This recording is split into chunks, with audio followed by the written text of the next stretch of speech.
Welcome to the Community Hotline for the community, by the community. I am your host, Bob Fang, and today we have community member, a so-called Trey. Trey, Hey, how's everybody doing today? Glad to be here. why don't you introduce yourself, good sir? My name's Trey. I go by Trey Rex. I'm just a guy living in Delaware. Artist, do graphic design and photography as well. Back in the younger days, did a little bit of hip hop. Was in a couple bands. Now just living life on the daily, trying to make the best of situations, and looking forward to building a positive future. Okay, I love that. And do you mind telling us how old you are? I am 33. 33, got it. Yep. So you lived through some life, definitely not older than a 15-year-old. Just a little bit. Just a little bit. Cool. All right, so let's just get right into it. Rules of the game is that this is a no cursing show. So if you do curse, strike one, boom, strike two, strike three, and then you get booted. But Bye. bye. All right, let's get to the first topic, which is money. Money. So tell us, what is money? Money is what we exchange our time and our valuables for.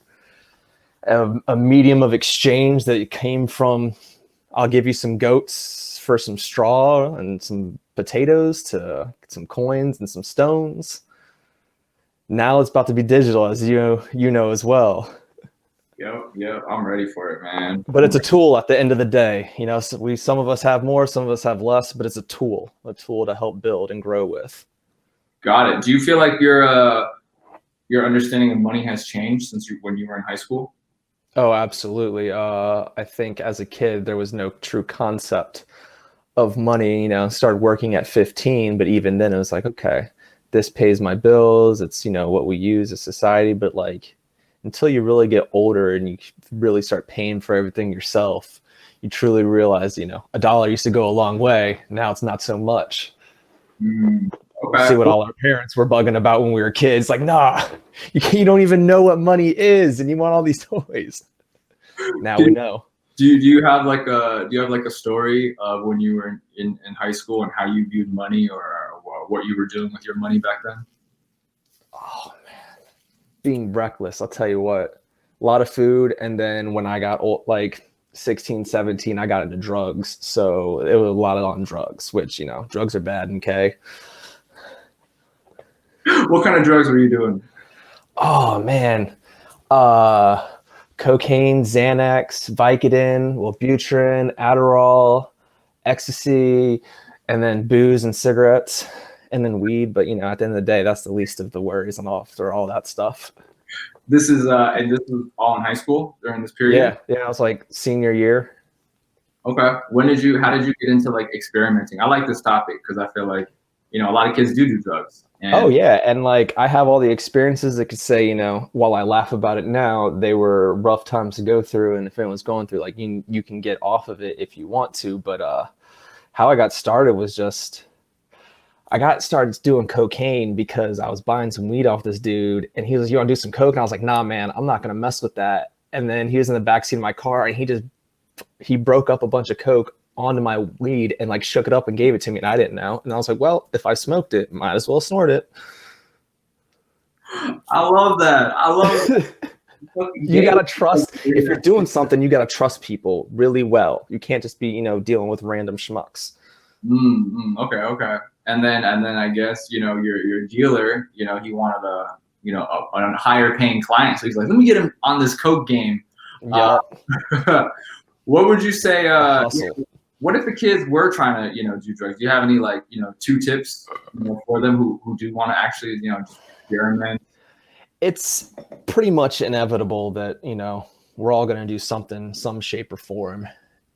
The best way to do it is wait till you're older and you can be more intelligent with your decisions, and then possibly choose not to do it. If you choose to, then be in a safe environment, be with people you trust, and don't act reckless, and just be safe. But the best way to do is, like I told my younger brother when he was in high school, just wait. If you want to wait till you're older, wait till your brain gets a little bit better and grows more before you mess it all up. Okay, I love that. I love that. What would you say? So basically, in your younger days, you were spending all your money on food, drugs. Going out to movies, just hanging out with friends. Mhm. When you're 16, 17 years old, you don't make a bunch of money. So what do? You pay a little gas, pay your car insurance, save $20 a check here and there or something, and then the rest you blow. Right. Literally on my occasion. What would you say in terms of, if you could go back in time, how would you manage your money differently, knowing what you know now? I would say invest it, or whether it be in yourself of some sort, following your passions, following an idea. What if you go back to sorry to interrupt. What if you go back you're good. What if you go back to like when you're 17? It's like summer of when you're 17, and you go back to little Trey, and you're like, "Yo, for the next 3 months, this is how you need to do your money." What would you Right. say? First, I'd slap him in the face and give him a good shake and be like, "You need to step away from this nonsense." But after that, you buckle your bootstraps, you dig deep, and you just work hard. And that's what I did once I got clean of all the stuff that I was doing. Just worked really hard and set aside money when I could, did some traveling, moved around a bit, had new experiences. And that's what comes with patience, but discipline. Discipline is the name of the game. I love that. Okay. What made you discipline yourself to get off the drugs and be clean? A mushroom trip. More drugs. Psychedelics. Nah, but like natural, and then just growing in life and running ins with the cops and having close calls and people ODing on harder shit that I knew, like doing heroin and fucking meth. There's one. Oops. And yeah, things like that. You just grow up and you realize that, hey, at the end of the day, it's a choice. A chemical dependency becomes that, but from experience, I can say that we all make the choices, and some of us continue to make the choices till we're grown and don't get it. And I'm just not trying to live that cycle. And I just learned, there's more to life. So let's experience it.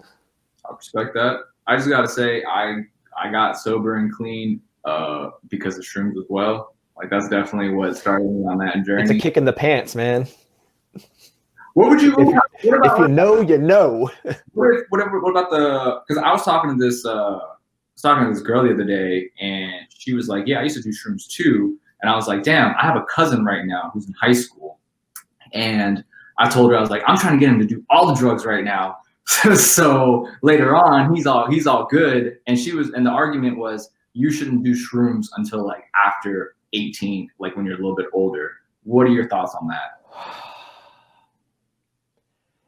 See, that's I don't know. Like I waited till I was 18 and I like did lots of research, on the internet when the internet was young and stuff. But like I knew people who were doing it at 14, 15, and some of them like it made them go absolutely bonkers because they went too much into it. Like I know a guy who just, you ever seen what was it, SLC Punk? What is No, okay. It's got the dude who played Shaggy in the Scooby-Doo series on the movies, whatever his name is, and then the guy from Sarah Marshall, Jason, whatever. Anyway, guy's got a bunch of acid in his pocket and he's running, and a sprinkler system in the yard goes off and it like wets all the acid and he absorbs it, and then he goes insane. That's basically how this kid was. So I do suggest like waiting till your brain develops more. Okay. But I know people who did it as 15. Some of them turned out fine, some not so much. But let's all just, at the end of the day, we can wait. There you go, folks. Kids, if you want to try drugs, especially shrooms, wait till you're a little bit older. But I do get what you were saying though, because like I did all that nonsense before I turned 21, and then when I turned 21 and could drink, I was like, all right, I'm done with all of it. I'm bored. I'm not going to do anything now. Became a boring old man. Kids, they need to whatever is right for you. You're right. A person. I couldn't imagine being a kid right now. Honestly, I was 18 in 2005. Now, I don't even know. How is your younger brother like still in high school, or is he? Nah, he's graduated. He's like 27 now. Yeah, he's 27. There's a 6-year gap. Okay. Cool. Well, let's get into education. Just a nice little transition. Right. Who were you in high school? Uh, I was the loner kid that knew everybody and hung out with everybody. Like I did my own thing, just chilled by myself a lot, but I also had like friends in multiple groups and just bounced around between people, Did you hanging with different cliques, getting to know different, eclectic group of people. okay? Did you play drums or guitar? I played guitar in some bands back in the day. Yeah. Okay, okay. And then, so I guess what would you say like the three biggest challenges you faced in high school? Was high school better than middle school? Was middle school better than high school? Do you remember? Middle school, I can't remember that far back. High school, I'd say the first 2 years were pretty rough. I was like 5'2", 190. So I was a short little, yeah, I was a short little chubby kid. So, and I was, had like the all black clothes and the 32-inch wide leg pants with 17,000 pockets. But so I got some trash talk my way, but I held my ground. But I would say that you know, you learn and you develop yourself, but it's hard to know yourself when you're that young. Like none of us truly know. And like what kids don't know and no adults will tell. And I'll tell the biggest secret right now to all the kids out there is that every single adult is really just a grown child.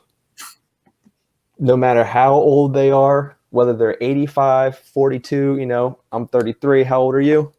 29. Okay. So like you can test it. Like you still feel you're like a fine wine. We're all like fine wines. We're young at heart, but the body ages, we get wiser and we get better, we get faster, we get stronger. But yeah, we're all kids at the end of the day, and we all have issues from being our childhood, our parents' childhood, et cetera, et cetera. But at the end of the day, it's just we all have that inner child within us that we keep growing. Some don't let it grow, and that's where you get I won't curse on here, but snobby and uptight and mean people. That's where mean adults come from. It's children who didn't heal themselves. But kids are mean too. Like Kids are ruthless. So you mentioned the first 2 years you were on the bigger side and you got made fun of and bullied, right? So Yeah, and then I grew like 6 inches. yeah, and it's like how does I guess what would you say to the kids who are that right now, are 5'2", and and they're in there, like how do they go through high school, dealing with all that meanness? Right. And we just had like AOL Instant Messenger. We just had that AIM game back in the day. So we don't have all this extra stuff. But all I can say is like the people running their mouth and talking trash, like they're the ones that are broken and hurting inside. So like as much as it sucks to like take it as a lesson and not as a loss, like whoever's dealing, on the receiving end of some BS, like you're gonna win it at the end of the day, in the long game. And that's what you gotta play, like, but put people in their place. Like my deal is like people could trash talk me all day. I'll trash talk back, but don't lay a hand on me. That's when it's like all gloves are off. Not condoning the fighting and violence, but don't let anyone, beat you up at the end of the day, and just take it. Exactly. I love that. All right. So I guess what do you think are some challenges that the youth are facing today that you noticed?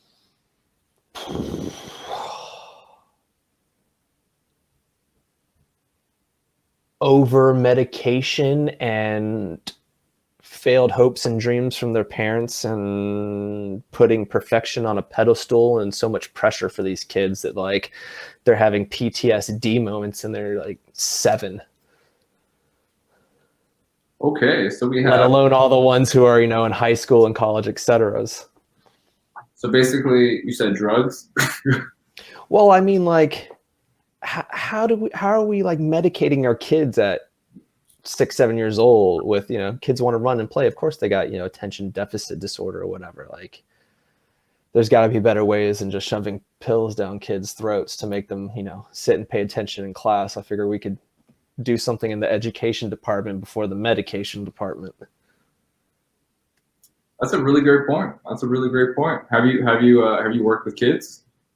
Nope. All my friends got kids, so I'm gonna hang around them every once in a while.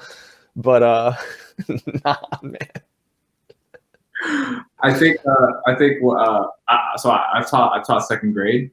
Nice. And I get what you're saying. I think it's just like people are just lazy. man, they would much rather just put this kid on Adderall and just Yep. shoot him out and have him focused than like deal with this kid. Exactly. Yeah. All these parents that are homeschooling right now with everything, you know, I can't like, I got people at work, like my kids are driving me crazy. I actually have to be around them all day. Like That's crazy. So got to pay teachers more. And the second one was like failed parents. Is that what we said? Like the trauma of our parents and things like that, you know. Like we as kids, we all go through issues with our parents. We're, you know, there's a wide spectrum of things. And then, you know, that issues probably stem from their parents and their issues, et cetera. And like generational trauma that's like it's 2020 and we're just now scraping the surface of talking about mental health, let alone like what our ancestors and family had to deal with in like 1843, 1119, 4000 BC, like that kind of stuff. Got it. What is your relationship with your parents like? Oh, my mom and I have a great relationship. I don't speak to my father. I don't really know him. I think the last time I saw him was like I don't know. I'm bad at math, when I was 14. So like almost 15, 16 years ago. Okay. Can you, I guess I guess from that experience, what could you tell like the kids in high school right now going through that, you know, kids who don't have dads and stuff? Yeah, like whatever, you know, it's tough. It's definitely rough. Whatever parent, you know, you're not, you know, isn't a part of your life. But if it's their choice, it's not your fault. Nothing's wrong on your end. It's just, you know, they're people too. They make choices, whether we like those choices or not, you know, we got to deal with. But at the end of the day, like you grow up and you get stronger and you know that like your value doesn't come from other people's recognition of you. Your value comes from within you and what, you know, you overcome and deal with. What were you mentally going through in high school? Like without a doubt, did you care or are you just like, whatever? At the time I cared a lot. I felt like, oh, like my blood doesn't care about me. Nobody else will. So like I didn't have in-depth relationships then. I didn't trust people, like abandonment issues. That's what led to the drugs and drinking and stuff like that. Trying to like numb these feelings of abandonment and not emptiness is not what I'm saying, but abandonment basically. Yeah. Okay. Wow. That's powerful. Thank you for sharing Yeah. that. Hey. I guess on the more happier side of the spectrum, for all the guys out there who have single moms, you know, what are 3 tips, you know, you have for your kids to, you know, slide past certain things, and like, are there any buttons that, you know, how do you control a mom, or how do you get a mom to get off your back? Oh man, I just lie so much. Don't lie to your parents. It's not bad, but definitely be truthful to them. You know, tell them what you're feeling. You know, if you feel they're going to feel some negative type of way about it, it's best to just deal with it up front. Because I have learned from experience that the longer you hide something, the worse off it's going to be. What's that experience? Share that experience. So many to choose from, and only a few I can remember. It's just, you know how they say, like, I'm not mad at you, but I'm disappointed. And it just like, it's that knife just a little bit with a twist inside you. It's just, you just gotta, at the end of the day, you know, all our parents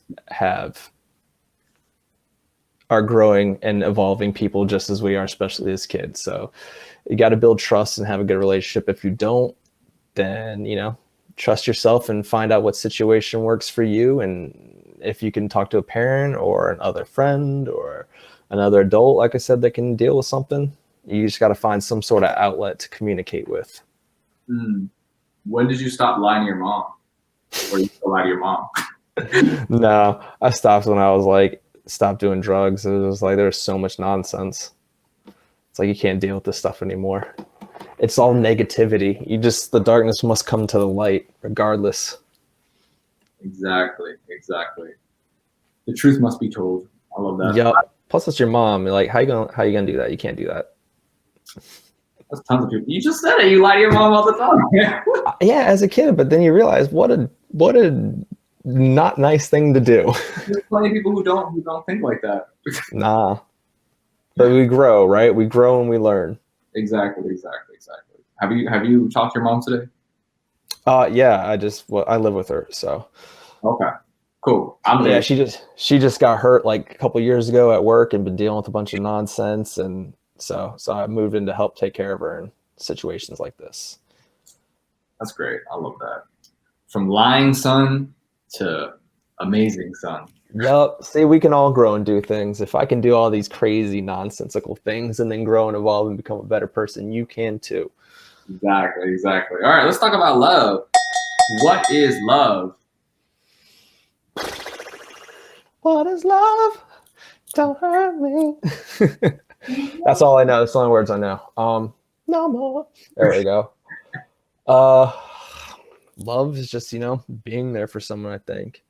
Regardless of who it is, whether you're, got a friend, a partner, a parent, a sibling, just communication, valuing one another, lending a shoulder cry on, a helping hand.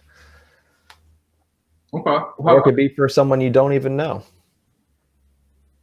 Who was your first love?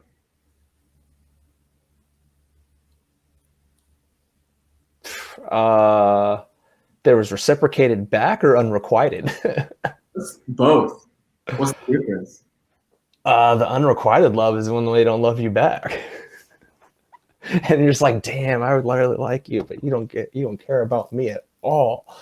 That's that just friend zone. I don't know. There's this chick in high school that I really like. We were friends since like the 3rd grade, but that was it. It was just like we knew each other so long that she had so many boyfriends that like I was friends with. And I was like always right there, but not there. You know what I'm saying? Oh. And then I was getting tattooed back in January, and she walked in, and lo and behold, her husband was in the booth next to me. Shit. I just honestly didn't make eye contact. I was like, we're not here together right now. Did you talk to her? Did you say hi? Nah. You don't talk anymore? Oh, okay. Oh no, I haven't talked to her since high school. Oh, okay.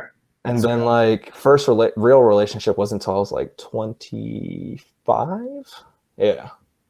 25? Yeah, that's when I like a serious relationship. Okay. And then how did you get into that? What about for the guys, who don't know how to get into a relationship? How did your first relationship form? It's rough and they are a lot of work, but good things take work, so you definitely have to put that effort in on a daily basis. Give me an example. You just got to consistently show up. It's like they say, it is cliche. Like it's a choice every day to, continue to love someone, be a part of something, even when things aren't going so well. Okay. And what about your first heartbreak? First heartbreak, real one, was that the ending of that first relationship. I lived with some friends. Like she and I lived together with my friends. There's like 4 of us in a house. And then they were my homies for like a decade. Like we were thick as thieves. And she and my best friend's brother had an affair, and then like they're still living in the same house that we all lived together in, and they're married. So I mean, everything works out for a reason. It sucked then, but was fantastic in the long game for me. That's life, man. That was a rough one. Yeah. What would you say to the youth who are kind of going through some bad breakups? What are 3 actionable steps to overcome that? Find a hobby. You're gonna have a lot of new time on your hands. Know that it's cliche as can be, but time really does heal all wounds. Like just be patient. That's what I would say. Is patience is key on that one. Patience. And it is the biggest virtue, or one of them, for anything in life. Play the long game. And the third one is just have fun. Go back and like whether you did certain things with certain people that you're like, oh, I can't do that anymore. Like that reminds me. Like go do that. Like just go have fun. It's all fun and games if you don't get caught up on the not so great parts. It's like can't get attached to the clouds passing by in the sky when you are the infinite sky. Okay, infinite sky. Man. What about the kids? I always think about the youth when they go into when they enter high school, and all of the bullying and like the whole peer pressure. That's a big one. I don't think they really understand the concept of love, because Disney has brainwashed them. Oh yeah.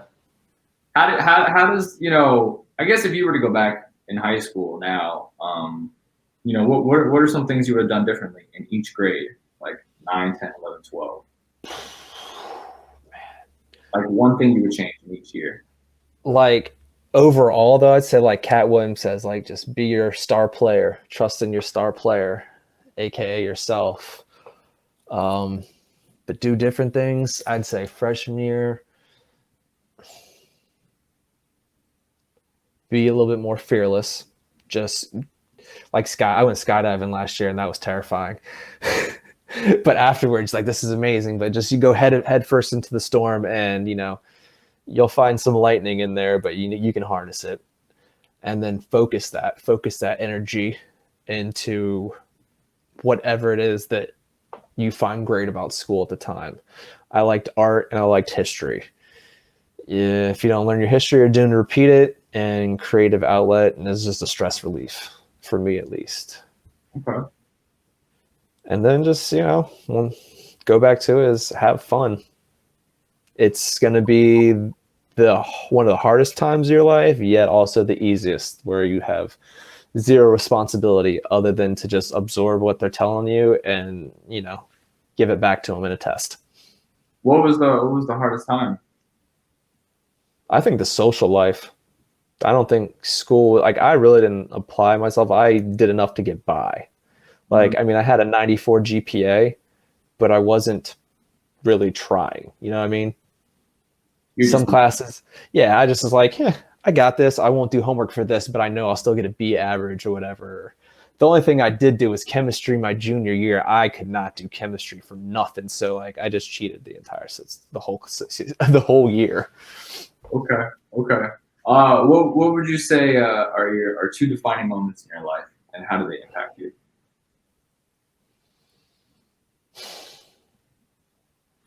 Getting clean. That was one of the biggest ones. Just because you clear your mind again, you get more grounded, healthier, and just you have more opportunities in life, a longer lifespan. You don't know what's coming on the back end when you invest in your health and clear everything out of you. And then I'd say the second one was going vegan. The not consuming something that was a living being was just a great help in my mental health, as well as just feeling overall like physically a lot better. I'm the healthiest I've ever been in my life, and like I definitely contribute that to changing my diet. Changing your diet. Okay. Wow. Big life changes, man. So you think you're gonna get married? Is marriage on the horizon for you? Are you gonna have kids? Are you thinking about those things now that you're, I think about one day I will adopt. I'm nowhere near that at all. Probably give me another decade and some change. Why? Where's the fear? Why aren't you ready now? I mean, I've been taking care of my mom and stuff for like 3 years. Once this is all, she's all good and healthy and financially stable and good to go, like I'm going to go live my life for a while, travel. Once the bull run, they start going off, there's going to be a little bit more free time. I'm going to quit my job and actually live life, experience it, and then get back into doing giving back to people. So like you got the idea with the homelessness and changing that, and like buying some land, helping animals, helping people, making a commune. That's an idea I have for later in life. But kids, that'll come one day, but I don't see having my own. I don't really think bringing another soul into this world is on. Those babies are scary, man. They're so terrifying. And there you have it, folks. A soul called Trey. Where can everyone find you? Can they hit you on the DMs? They're like, wow, you're so, wise. I want to get some advice from you. Can they DM you? Yeah, they hit me on the Instagram right there. There it is. Got it. Instagram, most of my stuff is on there. That's where I'm at mostly. Twitter sometimes, but definitely hit me up on the DM on Instagram. Other than that, hope you guys enjoyed it, and we'll see you next time. Thank you so much. Take care.